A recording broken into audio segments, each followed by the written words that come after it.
berikan waktu untuk Bapak Ibu semua mengucap syukur dulu yuk. Tenangin diri dulu. Kita tinggalin dulu semua kerjaan-kerjaan kita. Kita memuji, menyembah Tuhan, memberikan waktu terbaik ke depan. Kita fokus, konsentrasi dulu. Yuk bersama saya kita mulaikan pujian ini. Tak terbatas kasih-Mu Tuhan. Kami yakin Engkau yang selalu memelihara kami, anak-anak-Mu yang berharap hanya kepada-Mu.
karena kasih-Mu begitu besar untuk setiap kami anak-anak-Mu yang percaya, berharap kepada-Mu Tuhan. Kau Bapa yang baik, tidak henti-hentinya kami ucapkan rasa terima kasih kami, ucapan syukur kami di hadapan-Mu pada hari ini. Terima kasih Yesus, terima kasih ya Tuhan, walaupun kami ibadah dari rumah, kami yakin Tuhan tetap hadir dimanapun kami berada. Kami yakin Kau juga yang akan bekerja dan beracara dari awal hingga akhirnya ibadah kami. Kami persilakan hanya Roh Kudus-Mu saja ya Tuhan yang bekerja. Terima kasih Tuhan, hanya di dalam satu nama Tuhan Yesus Kristus kami mengucap syukur dan berdoa. Mari sama-sama yang percaya katakan amin. Amin. Shalom. Sekali lagi ya, yuk kita mau semangat memuji Tuhan Allah kita sambil tepuk tangan, walaupun di rumah aja gak apa-apa. Yesus ku dahsyat. Alangkah indahnya kita hidup bersama di dalam Tuhan. Alangkah indahnya hidup di dalam Tuhan yang mencurahkan berkat yang melimpah.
Puji Tuhan, Dia yang terhebat buat kita, amin.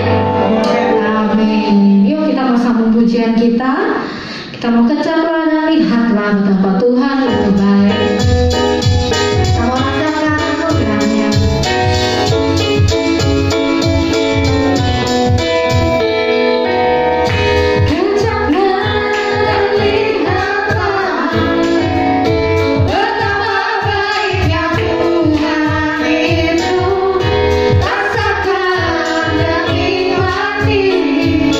Kasih setia Tuhan.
kita siapin hati kita.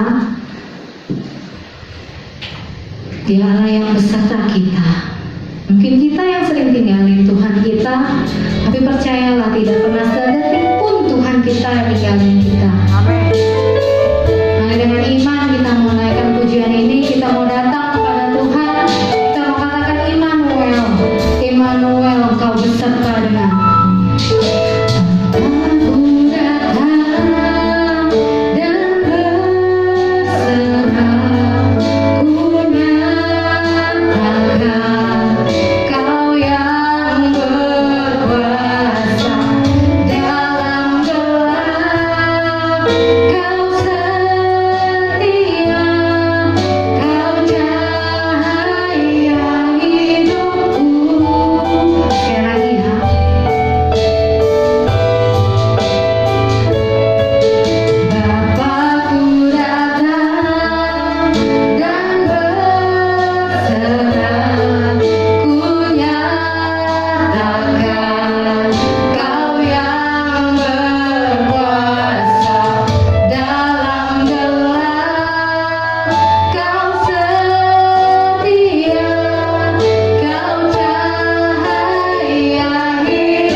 Shalom semuanya, selamat pagi saudara yang terkasih di dalam Tuhan. dimanapun saudara berada, di rumah, atau dimanapun. Ya saudara, sebelum kita memulai firman Tuhan, mari kita berdoa lebih dulu. Tuhan Yesus, terima kasih untuk pagi yang cerah ini, terima kasih untuk hari yang baru ini. Kami masih diberi kesempatan untuk hidup, untuk mendengarkan firman-Mu. Kami percaya bahwa itu adalah anugerah hanya daripada-Mu saja ya Tuhan Yesus. Kau tolong ya Tuhan, hamba-Mu ini Kau pakai dari segala keterbatasan yang dimilikinya, sehingga nama-Mu dapat dimuliakan. Terima kasih ya Tuhan Yesus, biarlah apa yang kami dengar juga bisa kami lakukan di dalam kehidupan sehari-hari. Sehingga kami bisa menjadi berkat bagi orang banyak, bagi orang-orang sekitar kami juga ya Tuhan Yesus. Dan tolong ya Tuhan, biar Roh Kudus terus menyertai di dalam hidup kami. Kami siap mendengarkan firman-Mu, kami siap untuk memahami firman-Mu. Di dalam nama Yesus kami sudah berdoa dan kami sungguh ucap syukur. Amin. Sekali lagi shalom semuanya. Ya terima kasih untuk respon yang baik di rumah sana, walaupun saya nggak bisa ngelihat ya Bapak Ibu Saudara. Ya hari ini saya memberikan satu judul tentang kekudusan. Ya saudara, atau lebih tepatnya bara yang kudus, bara yang kudus. Itu yang ingin saya sampaikan kepada Bapak Ibu Saudara, juga ini bisa menjadi pelajaran hidup untuk kita semua, juga terutama untuk saya sebagai hamba Tuhan ya gitu. Saudara, kekudusan hidup itu adalah perintah Tuhan. Kekudusan hidup itu adalah perintah Tuhan. Mengapa demikian? Di Imamat 19 ayat 2 dikatakan, kuduslah kamu sebab aku Tuhan Allahmu kudus. Di 1 Petrus 1 ayat 16 dikatakan, kuduslah kamu sebab aku kudus. Jadi secara konsisten, firman Tuhan mengatakan dari perjanjian lama maupun perjanjian baru, kekudusan itu adalah berupa perintah.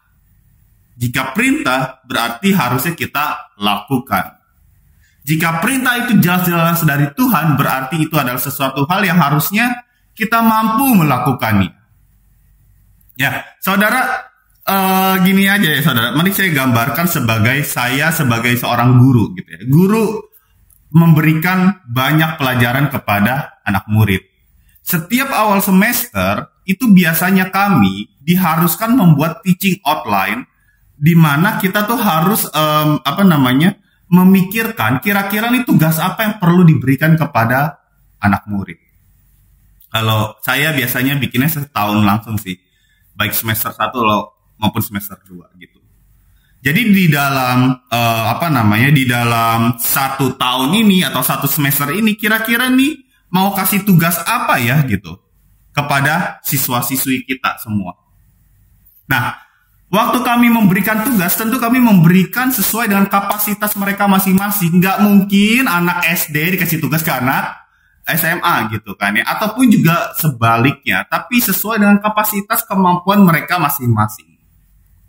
Sesuai juga dengan urutan apa yang perlu, yang akan diajarkan atau yang nanti sudah kami rencanakan untuk diajarkan di kemudian hari atau di jenjang yang lebih tinggi.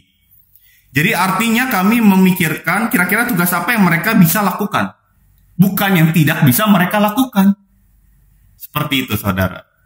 Nah, untuk itu kita mesti memberikan juga tentu cara-caranya supaya mereka bisa mendapatkan pengetahuan yang kami, guru-guru itu, berikan kepada mereka. Gimana nih caranya untuk bisa memahami pengetahuan tersebut? Dan bagaimana kita bisa juga mengaplikasikannya ke dalam kehidupan kita sehari-hari gitu saudara. Nah, artinya waktu kami memberikan tugas, artinya tugas itu pasti seharusnya bisa dikerjakan oleh si murid atau siswa-siswi. Gak mungkin ya guru-guru rada-rada gitu kasih tugas yang banyak, tapi siswa-siswi tidak bisa mengerjakannya. Begitu pula dengan Tuhan. Waktu Tuhan memberikan suatu perintah, maka perintah itu pasti bisa dikerjakan oleh kita sebagai pengikutnya, sebagai manusia. Ya saudara, untuk memahami kekudusan yang dimaksud oleh Tuhan ini, kita perlu membaca kisah Yesaya yang mendapatkan penglihatan bertemu dengan Tuhan beserta juga malaikatnya. Karena kalau kita hanya ngomongin Menjadi kudus? Mana mungkin gitu kan ya. Itu hal yang mustahil. Ataupun ada yang mampu paling orang-orang tertentu saja dan seterusnya. Karena konsep kekudusan kita kebanyakan adalah menjadi sempurna secara moral, menjadi orang baik secara sempurna dan seterusnya, saudara. Jadi seakan-akan itu menjadi beban bagi orang Kristen dan saya nggak mampu untuk melakukannya. Nah, maka dari itu kita perlu melihat kitab Yesaya 6. Kita mau baca bertahap dari Yesaya 6 ayat 1 sampai yang ke-8 nih, saudara ya. Yesaya 6 ayat 1 dikatakan, dalam tahun matinya Raja Uzia, aku melihat Tuhan duduk di atas tahta yang tinggi dan menjulang, dan ujung jubahnya memenuhi bait suci. Nah, saudara, di sini dikatakan si Yesaya mendapat penglihatan, aku melihat Tuhan. Ya, aku melihat Tuhan. Saudara, lucu ya, melihat Tuhan, bagaimana dia mampu melihat Tuhan sebagai manusia yang cemar dan penuh juga dengan dosa. Nah, memang dia berkata aku melihat Tuhan, tetapi kita perlu sadari bahwa sebenarnya dia nggak sungguh-sungguh melihat Tuhan, karena apa yang dilihat itu hanya jubahnya, ujung jubahnya bahkan dikatakan di dalam firman Tuhan. Jadi saya melihat tahta Tuhan dan jubahnya, itu melihat Tuhan itu sebagai seorang raja, karena memang itu yang mereka nanti-nantikan, saudara. Jubah raja saat itu memang berukuran sangat panjang, dan Yesaya melihat Tuhan itu sebagai orang-orang pada zamannya yang memang mengharapkan kedatangan Tuhan sebagai seorang raja. Jadi dia tidak melihat wajah Tuhan, yang dia lihat hanya jubahnya, saudara. Itu pun juga ujungnya, saudara ya. Banyak komentator penafsir yang mengatakan bahwa waktu Yesaya melihat jubah panjang ini, itu sebagai cara menyembunyikan fitur wajah Tuhan gitu ya. Sehingga si Yesaya tidak mati. Karena apa? Karena kekudusan Tuhan itu begitu dahsyat, bisa membuat manusia yang cemar itu mati. Jadi bisa dikatakan ini sebagai penutup wajah Tuhan ya. Gitu ya. Jadi jubah yang panjang itu sebagai penutup wajah Tuhan juga, supaya Yesaya tidak mati. Oke, mari kita baca ayat kedua. Serafim berdiri di sebelah atasnya, masing-masing mempunyai 6 sayap. 2 dipakai untuk tutup muka mereka, 2 dipakai untuk menutupi kaki mereka, dan 2 sayap dipakai untuk melayang-layang. Nah, kemudian diceritain ada serafim gitu ya, mau digambarin hadirat Tuhan yang begitu kudus, agung. Kemudian ada malaikat-malaikat di situ, ada serafim. Serafim itu plural ya Bapak Ibu ya, sebenarnya dari dalam bahasa ini itu memang plural, menunjukkan kepada lebih dari satu. Jadi nggak usah disebut para, memang udah menjadi jamak gitu. Nah, serafim ini punya 6 sayap ya saudara. Itu juga menunjukkan kekudusan Tuhan sebenarnya.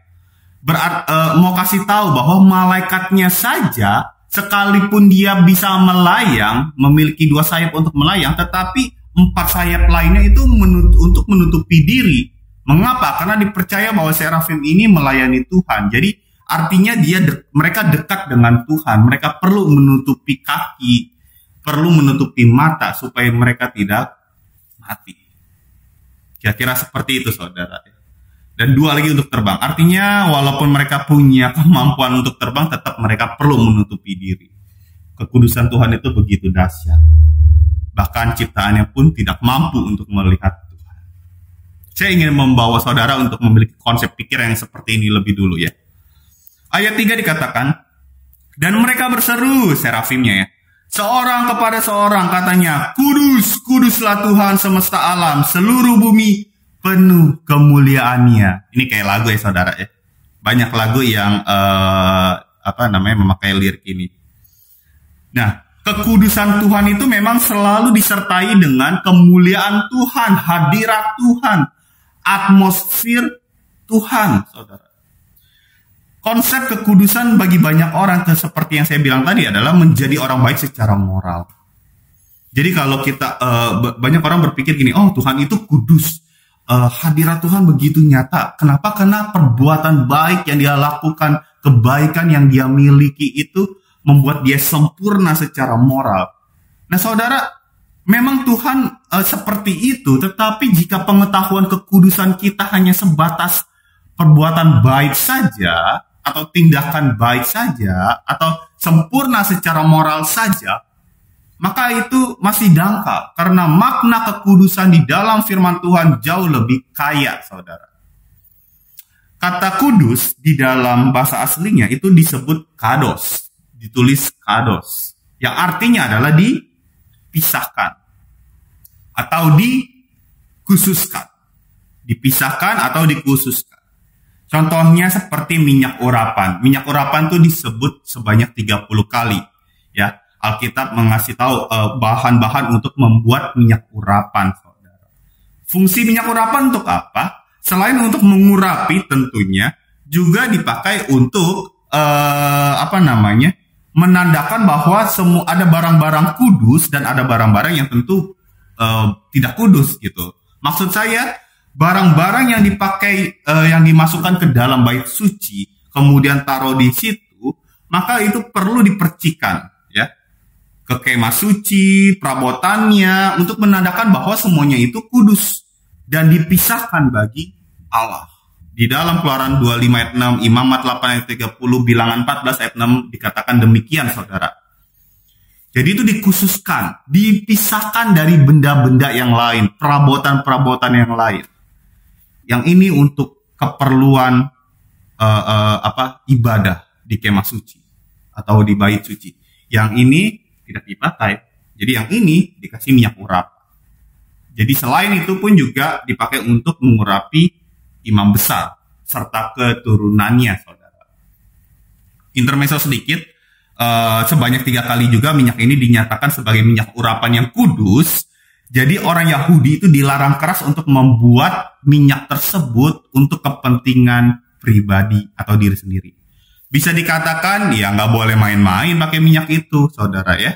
Jadi minyak itu nggak sembarangan orang boleh pakai atau orang bikin terus dipakai untuk kepentingan pribadi, itu tidak boleh, saudara ya. Ada di Keluaran 30 ayat 32 sampai 33. Ya, saudara, mari kita balik ke sini. Saudara, kita bisa ngelihat kekudusan itu berarti apa? Dipisahkan atau dikhususkan. Gitu ya. Atau saya mau kasih gambaran yang lain, oke? Mari kita lihat matahari. Keunikan matahari itu menjadi gambaran kekudusan Tuhan, saudara. Mengapa demikian? Karena matahari itu di satu sisi membahayakan, di sisi lain itu malah menguntungkan bagi kita, umat manusia. Karena matahari memiliki kekuatan yang sangat dahsyat, tetapi juga memberikan kehidupan untuk planet bumi. Cahaya mataharinya sangat penting ya untuk eksistensi ekosistem di dalam dunia ini. Jadi waktu berfotosintesis, tumbuhan hijau tuh perlu banget kan cahaya matahari gitu kan ya. Karena kalau nggak ada cahaya matahari, tumbuhan hijau nggak bisa membuat makanan. Nah lalu kemudian tumbuhan hijau itu pun akhirnya hasil fotosintesisnya yang berupa bahan organik itu bisa dimanfaatkan oleh hewan, juga kita sebagai manusia. Yang artinya cahaya matahari itu menjadi sumber energi bagi kelangsungan ekosistem di dalam dunia, tumbuhan, hewan, serta kita manusia. Jadi maksudnya matahari itu memberikan kehidupan di dalam dunia ini. Nah, tetapi kita perlu sadar juga, matahari itu, jika matahari digambarkan sebagai kekudusan Tuhan, ya kita mari bayangkan, kita imajinasikan bersama-sama bentuk matahari gitu ya saudara ya. Ya sesuai dengan imajinasi kita saja. Nah, matahari itu saudara sebagai konsep kekudusan Tuhan, maka berarti lingkaran luarnya, panas mataharinya pun itu sebagai lambang hadirat Tuhan, saudara. Maksud saya gini loh, kita tuh nggak bisa tuh deket-deket matahari. Kenapa? Karena kita bisa punah, kita bisa binasa maksud saya. Kita bisa binasa, kita bisa mati kalau dekat-dekat matahari. Naik kapal luar angkasa, kemudian kita keluar, kemudian kita dekat-dekat matahari, maka kita bisa mati di situ. Mengapa kekuatannya begitu dahsyat? Artinya belum nyampe intinya saja, baru sekitarnya saja itu bisa membuat manusia mati, binasa, saudara. Karena kekuatannya begitu dahsyat. Nah, sama halnya dengan kekudusan Tuhan itu sendiri, kita tuh nggak bisa masuk main sembarangan gitu bertemu dengan Tuhan, dengan tubuh yang cemar ini, dengan pikiran yang cemar ini. Kita nggak bisa. Kita bisa mati, kita bisa binasa. Berikut juga nabi, imam besar, mereka juga bisa binasa jika mereka tidak menjaga kekudusan hidup, saudara. Nah, kekuatan itulah yang bisa membinasakan manusia, dan itu mengerikan. Jadi di satu sisi memberi kehidupan, di satu sisi malah membinasakan. Itu kekuatan matahari, saudara. Dan itulah kekudusan Tuhan. Ya, saudara, bukan berarti hadirat Tuhan atau kekudusan Tuhan itu yang kejam. Bukan berarti seperti itu. Bukan berarti kekudusan Tuhan itu kejam, karena kehadiran Tuhan kejam bisa membinasakan manusia, maka Tuhan tuh kejam. Enggak kayak gitu, saudara. Tetapi karena kita masuk ke dalam hadirat Tuhan, tubuh yang cemar ini tidak bisa menerima Tuhan yang terlalu baik, maka kita bisa binasa di saat itu. Jadi bukan karena hadirat yang kejam, tapi karena hadirat Tuhan terlalu baik untuk kita yang cemar ini, yang berdosa ini, yang masih sering kali jatuh bangun di dalam dosa. Contoh yang lain di dalam Alkitab, kisah Musa, ya, ketemu Tuhan dengan penampakan semak duri yang menyala. Musa melihat di situ, kemudian Tuhan bilang apa? Waktu masuk ke hadirat Tuhan, dekat-dekat dengan semak berduri, maksud saya, semak berduri, semak yang menyala, maksud saya. Di situ Musa disuruh Tuhan untuk melepaskan kasutnya. Lalu juga dikatakan jangan dekat-dekat. Kasut tuh alas kaki, ya, saudara, ya. Jadi artinya nggak boleh kotor lah, nggak boleh cemar lah, kira-kira gitu. Lalu Tuhan juga bilang jangan dekat-dekat. Karena kalau enggak ya Musa meninggal, saudara. Sama halnya dengan Yesaya. Yesaya juga bisa meninggal, Musa juga bisa meninggal kalau dekat-dekat dengan Tuhan yang kudus. Jadi hadiratnya saja itu bisa membinasakan kita. Persis kayak matahari, ya. Kekuatan kita belum nyampe inti mataharinya saja itu bisa membuat kita mati. Di dalam bait suci ada ruangan maha kudus, dan nggak sembarangan orang boleh masuk ke dalam bait suci.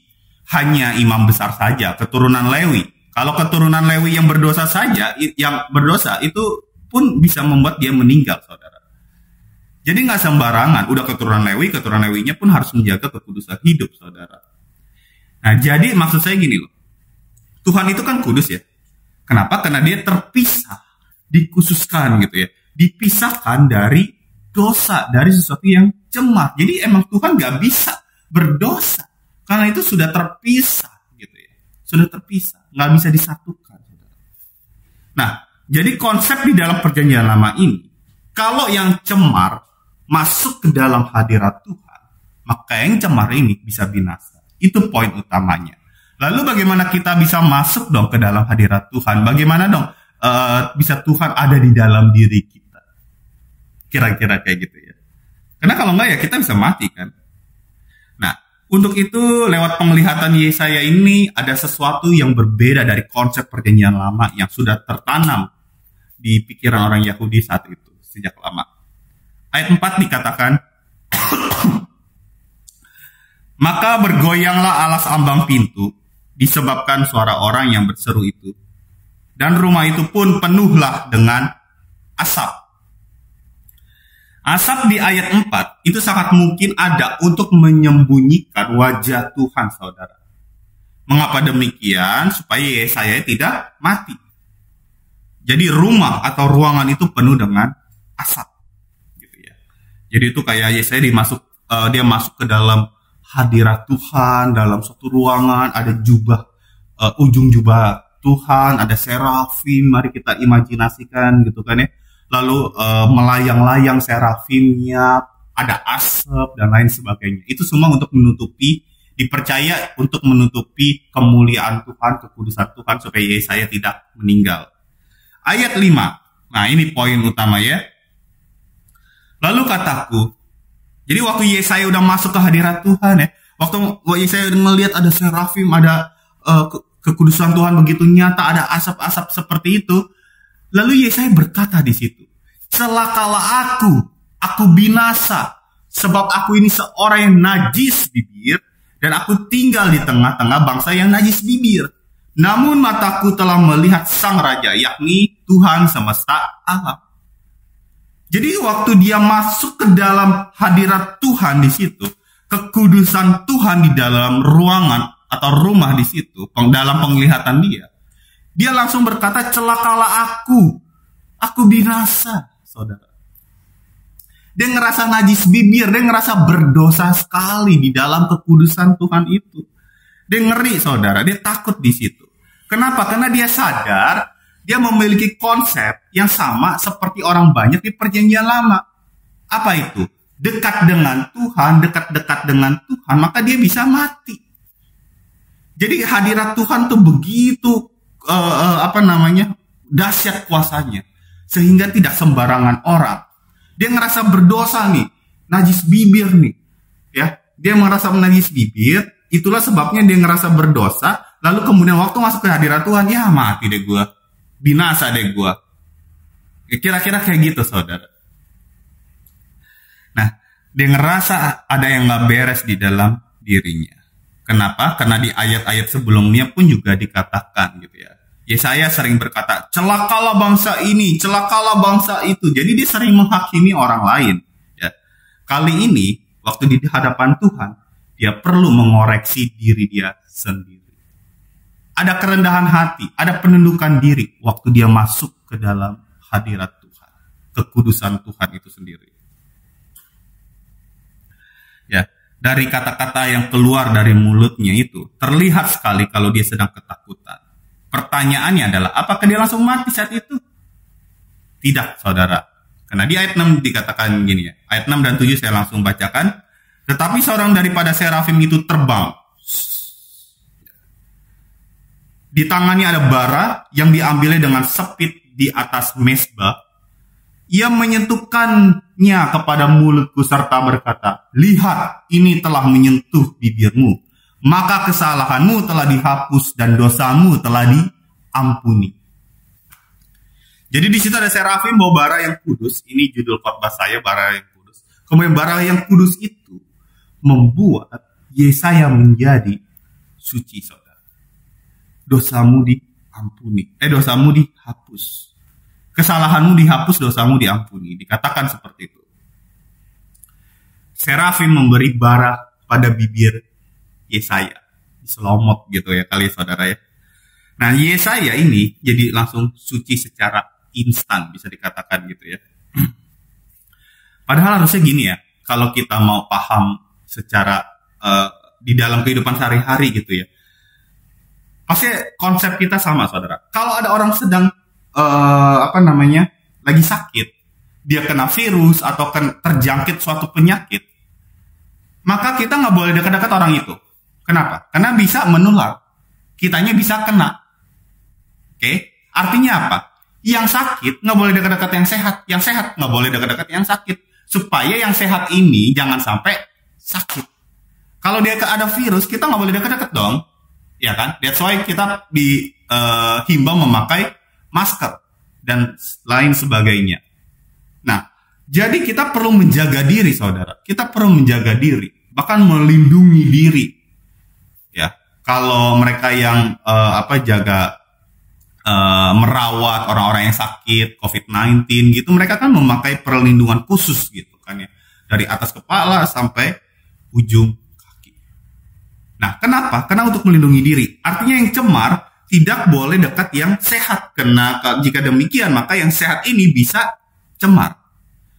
Di dalam konsep kekristenan, di dalam Perjanjian Baru juga dikatakan apa? Pergaulan yang buruk merusakkan kebiasaan yang baik.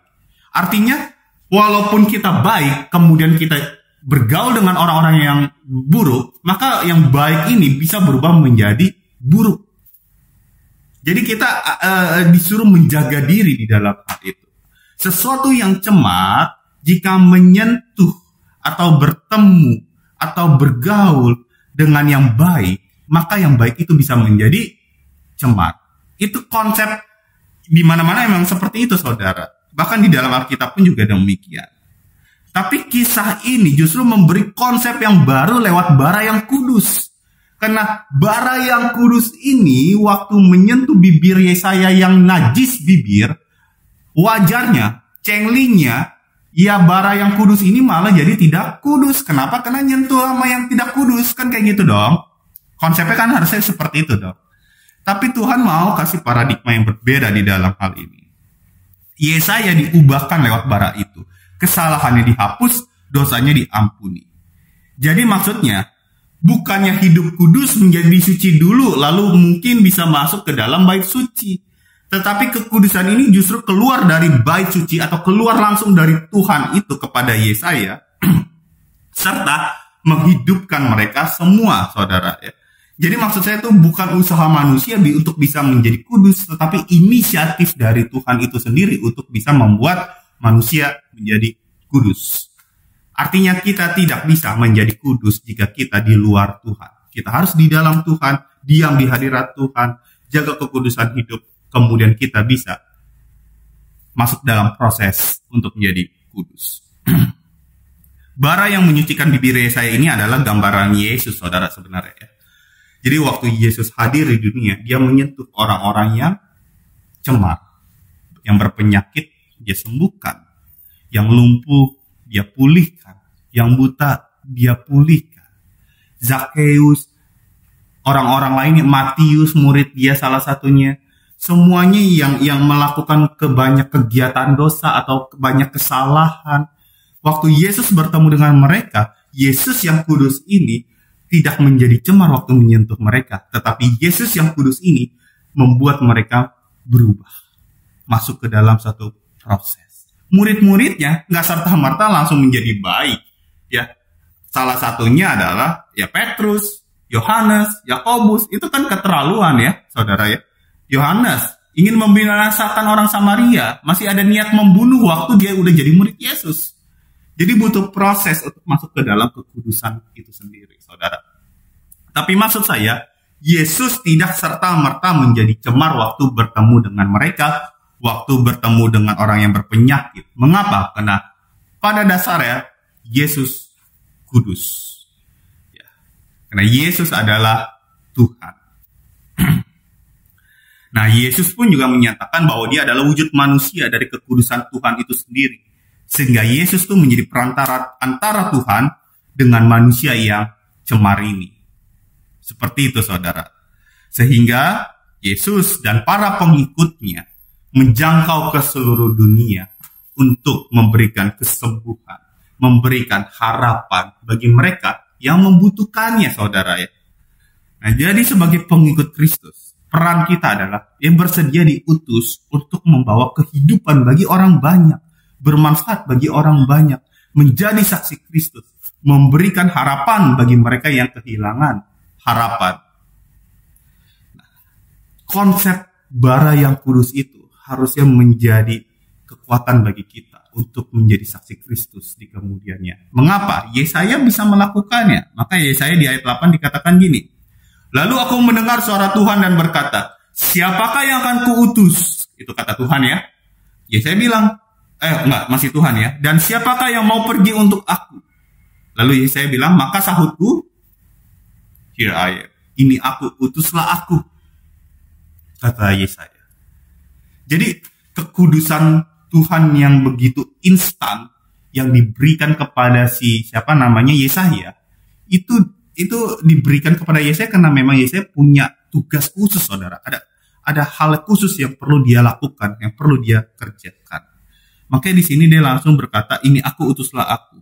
Dan ini adalah tanggapan Yesaya, saudara, terhadap pernyataan Tuhan. Ini jelas menunjukkan ketersediaannya untuk menerima tugas tersebut dengan segera tanpa ditunda-tunda. Dan saat itu, saudara, Yesaya itu sebenarnya adalah tipologi dari Yesus yang bersedia diutus untuk menjangkau orang-orang yang membutuhkannya. Dan seharusnya kita pun bisa berbuat demikian, saudara. Menjangkau, menjadi saksi Kristus, menjangkau mereka bagi yang membutuhkannya. Mereka yang butuh kesembuhan, mereka yang mungkin butuh motivasi untuk hidup, saudara. Mungkin mereka yang butuh pemulihan, mereka yang kehilangan harapan. Kita harusnya menjadi manfaat bagi mereka semua itu, saudara.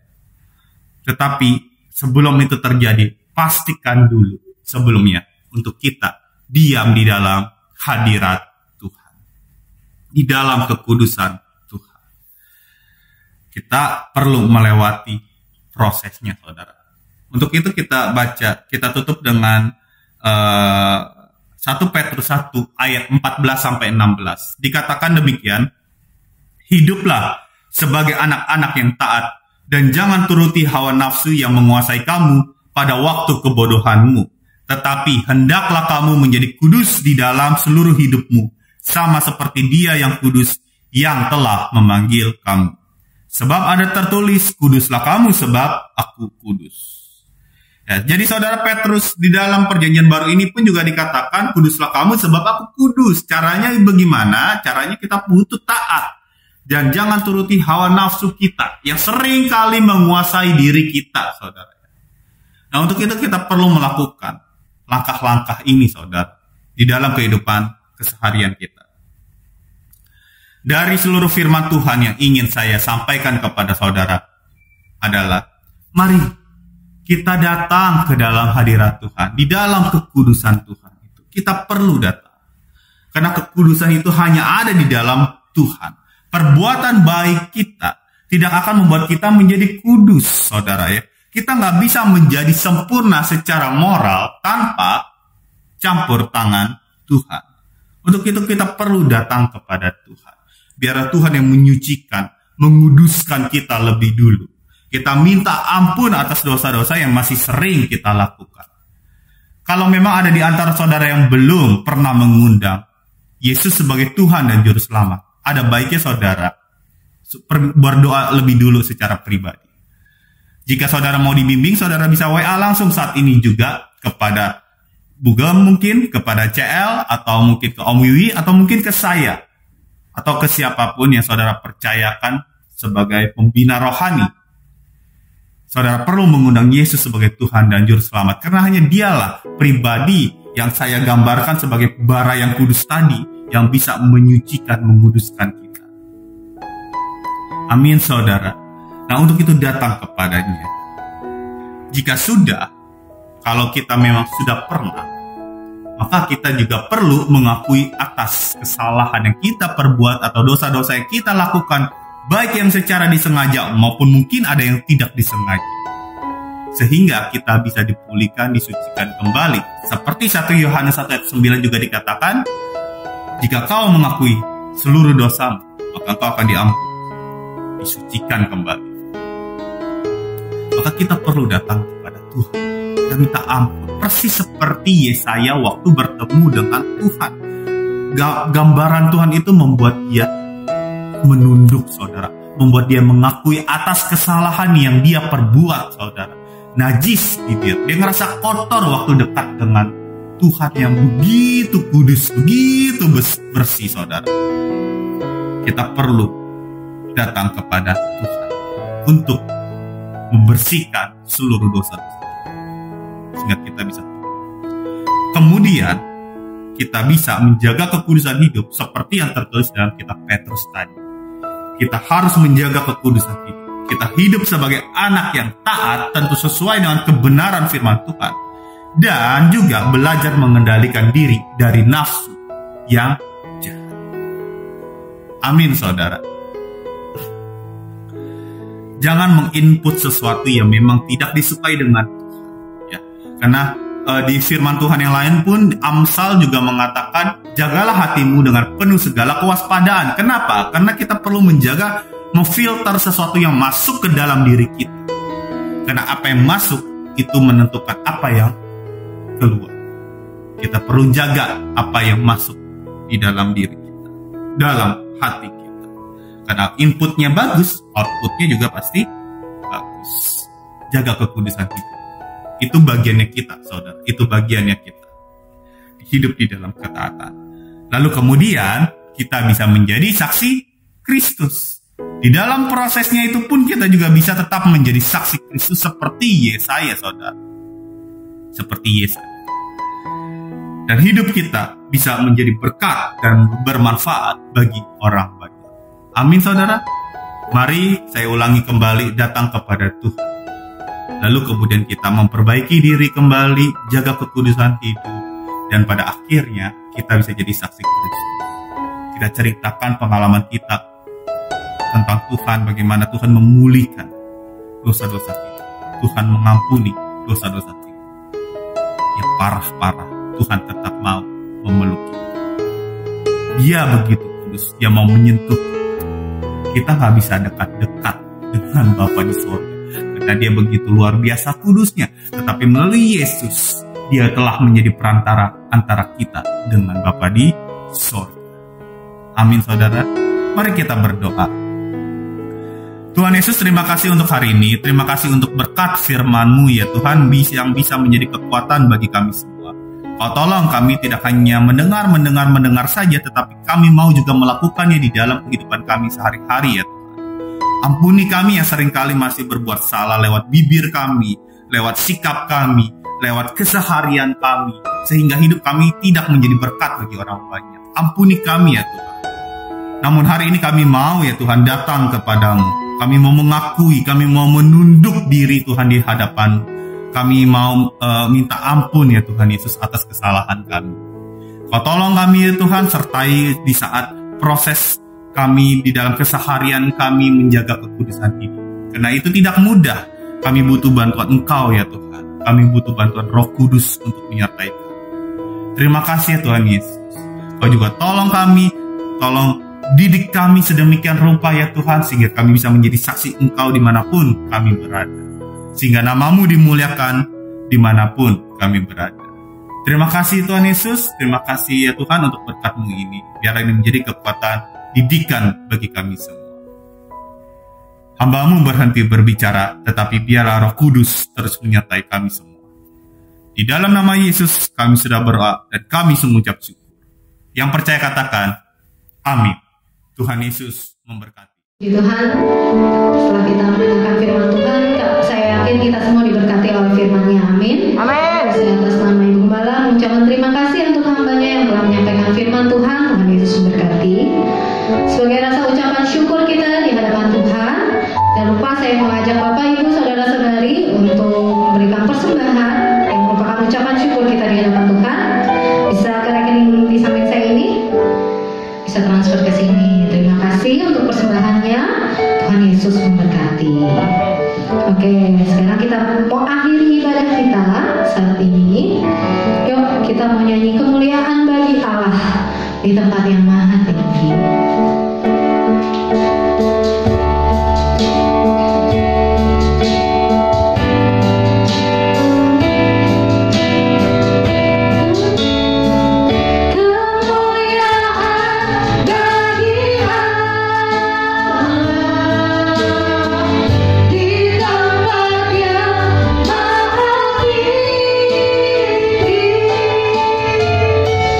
Kemuliaan bagi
tutup dan doa berkah.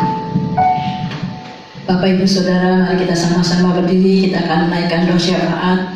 Tuhan Yesus, kami bersyukur dan berterima kasih untuk penyertaan-Mu di dalam kami yang mengadakan rekaman. Tuhan, terima kasih kalau Engkau sudah memberikan kekuatan, Engkau sudah memakai hamba-hamba-Mu yang melayani hari ini, baik WL, baik singal, tim musik, overhead, Tuhan, juga bagian yang merekam. Tuhan, kami bersyukur, berterima kasih juga untuk hamba-Mu yang menyampaikan firman-Mu. Biarlah Engkau berkati kami semua, Tuhan. Engkau pakai kami sesuai dengan kehendak dan rencana-Mu, Tuhan. Dan kami juga rindu pada online ini, Tuhan, pakai untuk menjadi berkat bagi orang-orang yang menonton, bagi orang-orang yang melihat, Tuhan, khususnya bagi jemaat Alberta, Tuhan. Terima kasih, kami percaya firman-Mu pasti menegur kami, mengajarkan kami, menginsyafkan kami dari segala dosa kami, Tuhan, sehingga boleh mendekatkan diri kami kepadamu. Saat ini kami berdoa untuk bangsa dan negara Indonesia, Tuhan, terutama mereka, Tuhan, yang terkena positif dan COVID-19, Tuhan, mereka yang tergeletak di rumah sakit, Engkau melihat, Tuhan, mereka tidak berdaya, Tuhan. Itu sebabnya kami mohon belas kasihan-Mu, lawatan-Mu, Tuhan, urapan-Mu, Tuhan, turun atas mereka, Tuhan, sehingga dengan lawatan-Mu, dengan urapan-Mu, mereka mempunyai kekuatan yang baru, mereka punya semangat yang baru, mereka juga punya harapan yang baru padamu, Tuhan. Karena kami percaya, Tuhan, Engkau sanggup menolong mereka, Tuhan. Engkau sanggup juga memulihkan mereka, Tuhan. Kami berdoa juga bagi mereka yang ditinggalkan oleh orang yang Engkau panggil, Tuhan, baik para istri, para suami, anak-anak, saudara-saudara, Tuhan. Biarlah Engkau berikan kekuatan, Engkau berikan penghiburan kepada mereka, Tuhan. Terima kasih juga, Tuhan, untuk lawatan-Mu, Tuhan, bagi para dokter, jururawat, sukarelawan, Tuhan. Biarlah Engkau pakai mereka sesuai dengan rencana-Mu, Tuhan, untuk dapat merawat, menolong, juga membantu mereka, Tuhan. Engkau juga tolong mereka jauhkan dari segala infeksi, Tuhan. Dan Engkau berikan mereka kerjasama yang baik, Tuhan, antara dokter, perawat, dan juga sukarelawan, Tuhan. Mari Roh Kudus, Engkau berkati mereka, Tuhan, satu persatu, Tuhan. Kami percaya, Tuhan, setiap hari kami akan mendengar yang negatif lebih banyak, Tuhan. Yang negatif lebih banyak setiap hari, Tuhan. Karena kami percaya Tuhan yang menolong mereka, Tuhan yang menyembuhkan mereka. Terima kasih Engkau yang mengampuni segala dosa mereka, Tuhan. Kami berdoa juga untuk bencana alam yang terjadi di Indonesia ini, Tuhan, baik di Kalimantan, di Sulawesi, Tuhan, dan juga di tempat lainnya, Tuhan. Kau lihat, Tuhan, jatuhnya pesawat juga, Tuhan, menimbulkan kesedihan bagi banyak orang, Tuhan.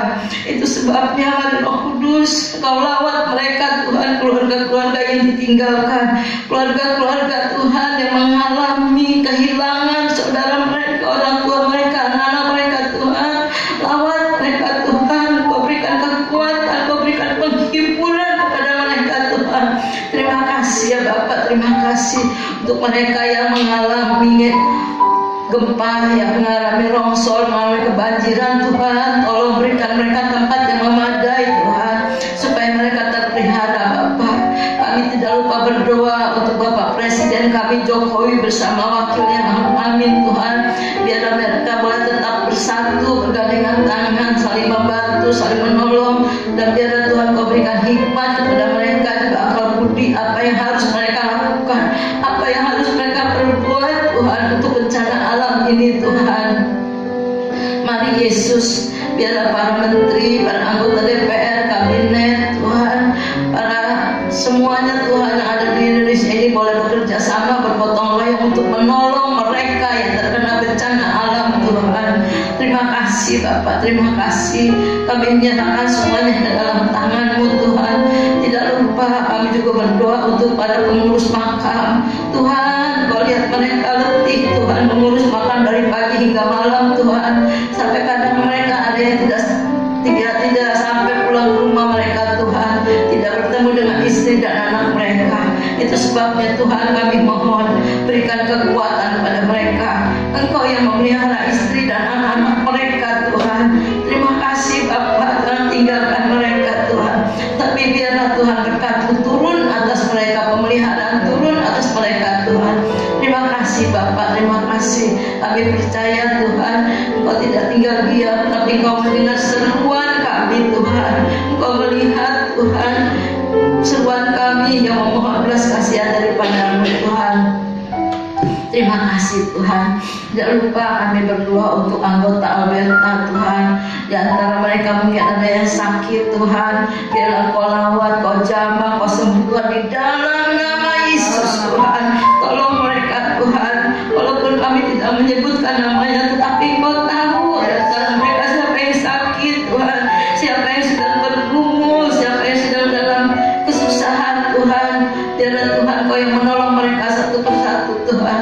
Berkati jemaat Alberta Tuhan, mulai dari anak-anak sekolah minggu. Biarlah Tuhan anak-anak sekolah minggu mau memberikan waktunya untuk beribadah padamu. Anak-anak remaja dan pemuda juga Tuhan, panggil Tuhan supaya mereka setiap hari Sabtu mengikuti ibadah online Tuhan.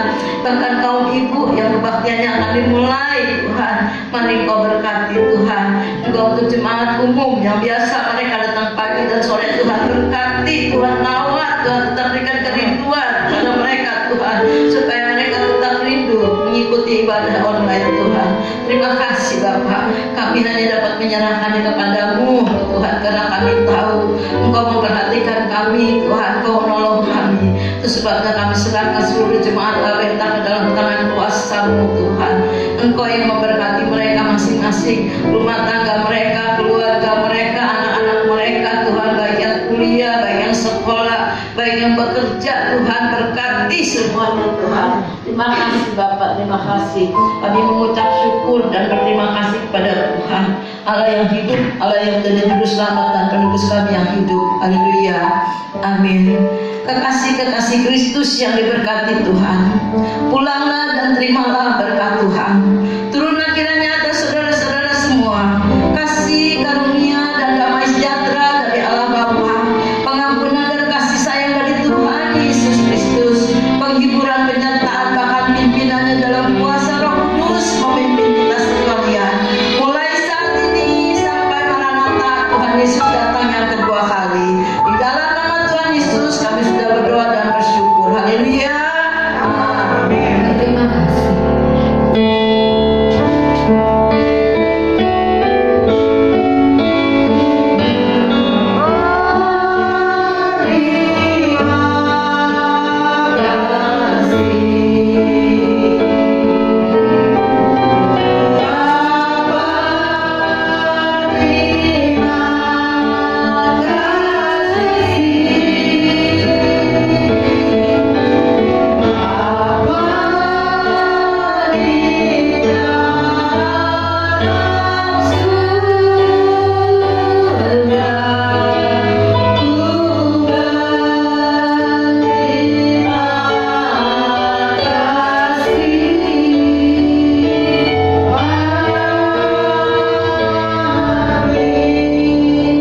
Ibadah selesai, selamat hari Minggu, Tuhan Yesus memberkati.